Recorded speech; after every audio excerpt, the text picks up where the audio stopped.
खरगोन जिले के कसरावत में भीमा कोरेगांव शौर्य दिवस हर्षोल्लास के साथ मनाया गया। खरगोन जिले के कसरावत में भीमा कोरेगांव शौर्य दिवस बड़े धूमधाम और हर्षोल्लास से मनाया गया, जिसमें कसरावत के सनावद रोड वार्ड क्रमांक 1 स्थित सामुदायिक भवन में सभा का आयोजन कर पैदल मार्च रैली निकाली गई।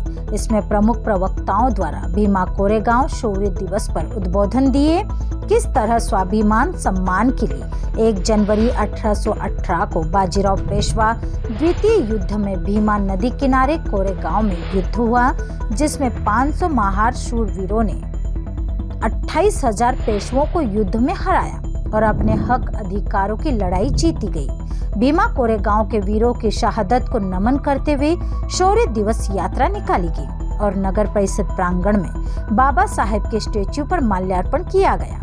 ये मामला इस देश की जो 5,000 साल की जो व्यवस्था थी, जो देश में जातिवादी वर्णवादी जो व्यवस्था थी, उस समय जब भारत गुलाम था, तो भारत गुलाम होने के कारण इस देश के अंदर पेशवा प्रशासन था।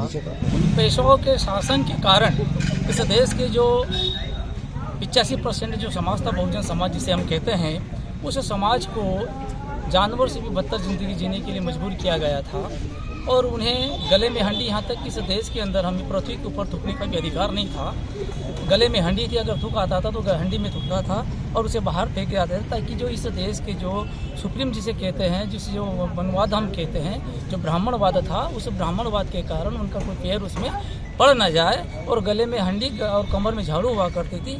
कमर में झाड़ू इसलिए हुआ करती थी ताकि जो हमारे पैरों के निशान हुआ करते थे वो पैर के निशान मिट जाया करते, इसलिए। तो जो 1818 1 जनवरी 1818 में जो हमारे पूर्वजों ने, हमारे योद्धाओं ने इस देश के अंदर जो पेशवा से जो लड़ा, जो अंग्रेजों के समक्ष लड़ के उस हंडी और उस झाड़ू को फेंकने का काम किया। 1 जनवरी 1818 को भीमा कोरेगांव में 28,000 पेशवाओं को गाजर मूली के अंदर काट कर फेंक दिया और इस देश की 5,000 साल से हमें आज़ादी दी और मुक्ति दी। इसी उपलक्ष्य में हम आज के दिन को हमारे शौर्य गाथा के रूप में मनाते हैं, शौर्य दिवस के रूप में मनाते हैं। हमारे पूर्वजों के ऊपर हमें गर्व होता है। बाबा साहब का कोई संदेश देना चाहेंगे? बाबा साहब का संदेश ये, बाबा साहब का जो अंतिम संदेश था 15 अक्टूबर 1956 को जो बाबा साहब ने इस देश की जो हिंदूवादी सभ्यता, हिंदूवादी जो संस्कृति को जो त्यागा था, बाबा साहब ने 14 अक्टूबर 1956 को जो बौद्ध धर्म की दीक्षा ली और 15 अक्टूबर 1956 को पावन धरती नागपुर के अंदर बाबा साहब ने हमें इस देश के बहुजन समाज को यह आदेश दिया था कि बाबा साहब की अंतिम इच्छा बौद्ध धर्म की ले लो दीक्षा।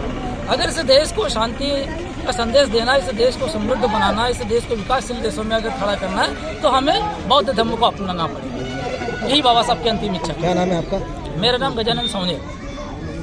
कसरावत से जाहिद अजमेरी की रिपोर्ट।